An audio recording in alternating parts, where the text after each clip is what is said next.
What's up, Laker fans? Anthony Davis wants to win the Defensive Player of the Year award this year. In this video, we'll take a look at how that's well within his grasp. The core of AD's defense is his rim protection, where he possesses several rare attributes that make him one of the best shot blockers in the NBA. First is his length. He had a 7'6" wingspan coming out of college, which may have grown since then, and while his standing reach wasn't measured, it's up there amongst the best in the NBA. Here he swallows up Montrezl Harrell. He combines that with quick reflexes that allow him to strip opponents down low or block their shot before it's left their hands.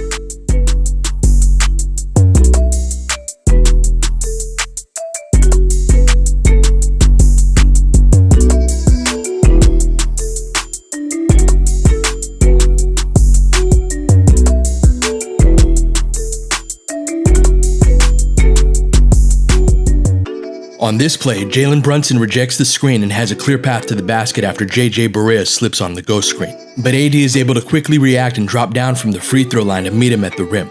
Davis is capable of covering ground like this as quickly as any big in the NBA. Look how far away he is on this back cut. This should be a dunk. AD hedges high on this pick and roll, and Jared Allen gets behind him with his momentum going forward, but somehow AD is able to get back and block the layup. This is absolutely incredible. More on these types of plays later. And he contests with his left hand just as well as his right, making him able to challenge shots from a variety of different angles.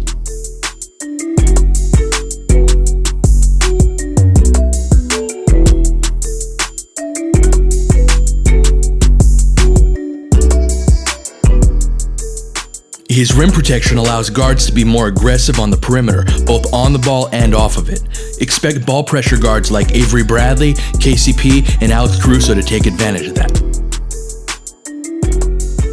Danny Green does a good job of sitting on James Harden's left shoulder and preventing the step back, similar to what we see on this play, and then funneling him into the big for a floater. AD's rim protection allows teammates to chase shooters off of the three-point line as well.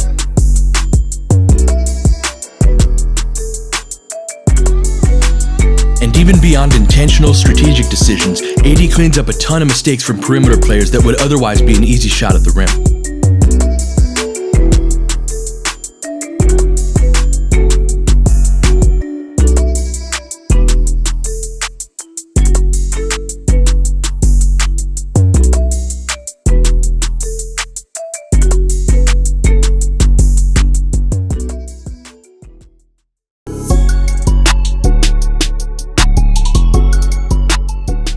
AD's quickness allows him to hedge higher on pick and rolls than most bigs can, which makes pull-up jumpers a lot more difficult for opposing guards.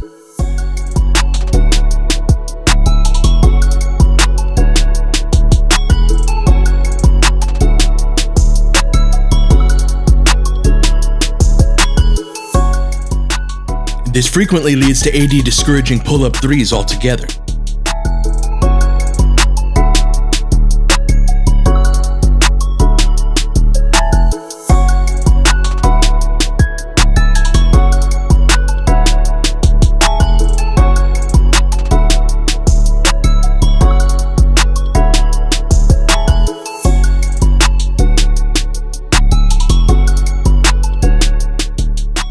The natural counter to this is for the guard to attack the big and drive to the hoop, and AD will get beat on that at times.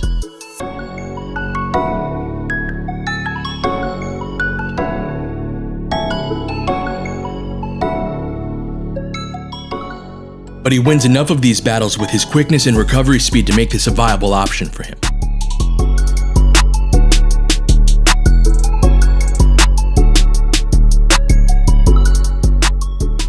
These hard hedges are also vulnerable to being beaten by the roll man.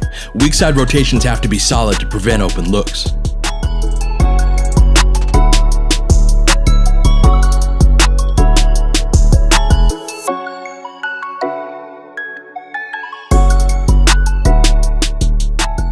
But this is where AD's recovery speed is at its most incredible. There are times where he'll hedge hard or show at the level of the ball screen and still be able to recover back to his man. Very few players in the NBA can do this.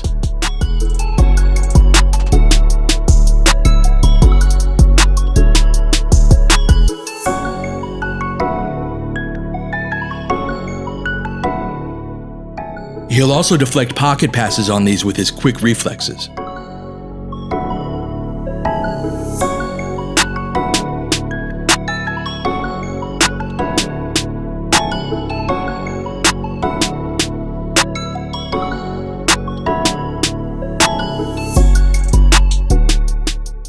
Drop coverage is a more conventional pick-and-roll defense, and AD's shot blocking makes him more than capable of containing guards who drive to the hoop.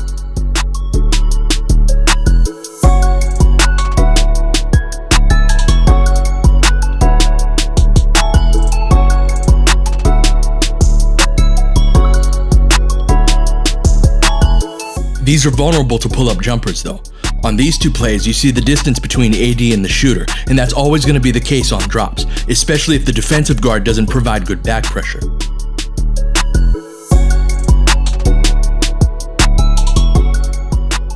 AD will usually allow opposing guards to pull up from mid-range or take floaters. Many coaches prefer to have their hedging big get back for the rebound on these low percentage looks rather than contesting the shot and not being available on the boards. That seemed to be Alvin Gentry's approach in New Orleans.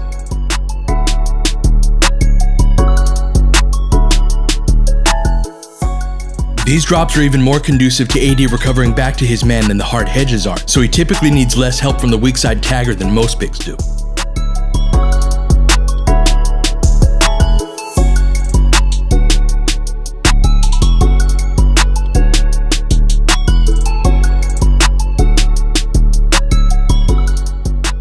And this is another situation where you'll see him break up lobs.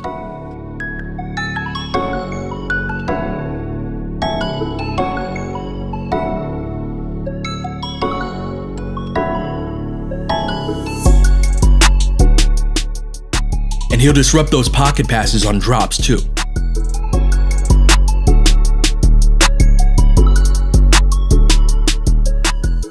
These pick and roll situations can also lead to switching, and that brings us to his on-ball defense.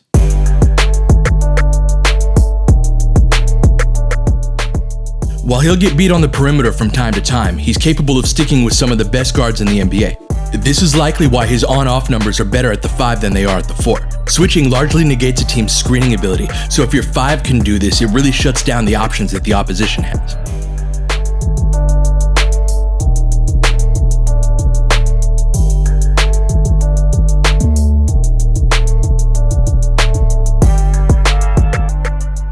He tends to give guards an extra step of space, relying on his length to contest if they decide to take the pull-up.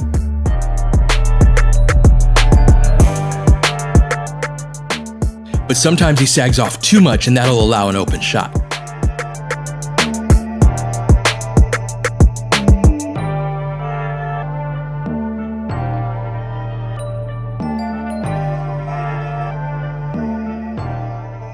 He's also vulnerable to hesitation moves, both on drives and jumpers.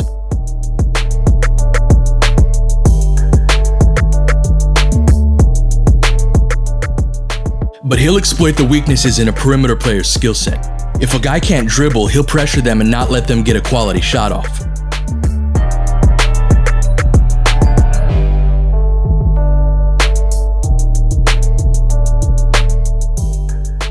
If they aren't a jump shooting threat like a Ben Simmons, he'll just play way off of them, and if they try to meet him at the rim, he'll bother or block that shot.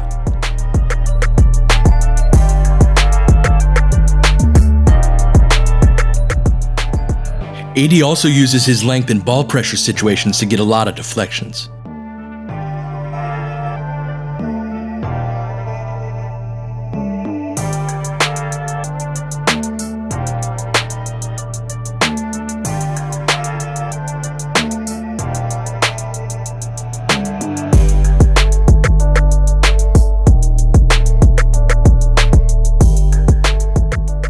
Against other bigs, he's prone to allowing deep post position.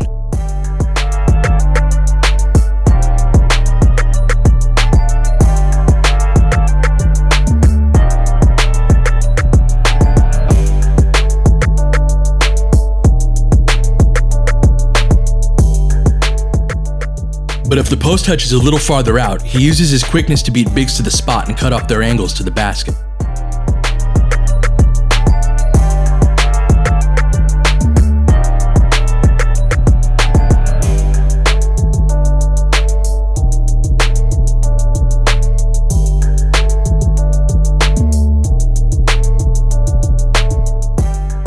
He has a tendency to lose his man when he's off of the ball because he focuses on the ball handler. This is true in box-out situations as well.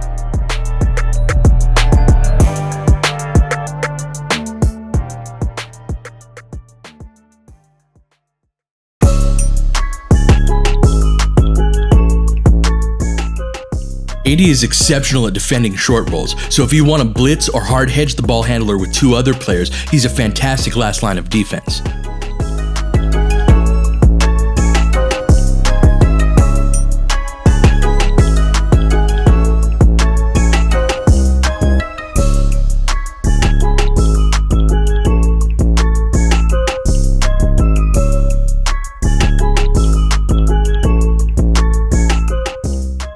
He'll also look for opportunities to help teammates in isolation or post-up situations, sneaking up on opposing players to bother or block their shot.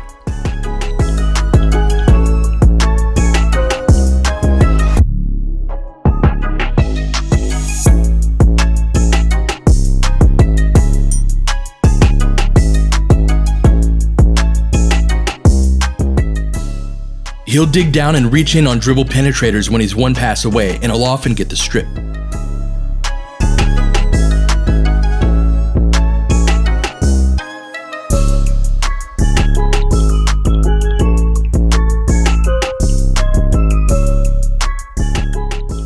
AD also uses his quickness and instincts to jump passing lanes, which leads to fast breaks that I fully expect LeBron to take advantage of.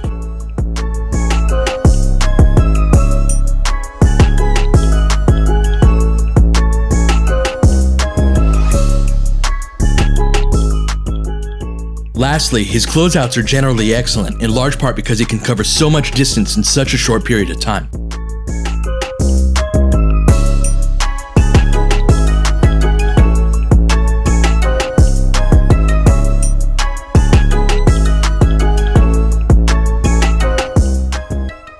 But this is another area where he has a tendency to play off of his men just a step too far.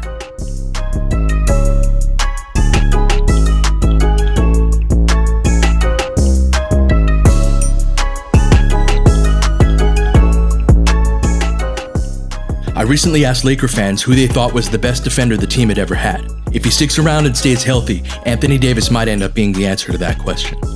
Laker Film Room is dedicated to helping you experience the Lakers and the game of basketball on a deeper level.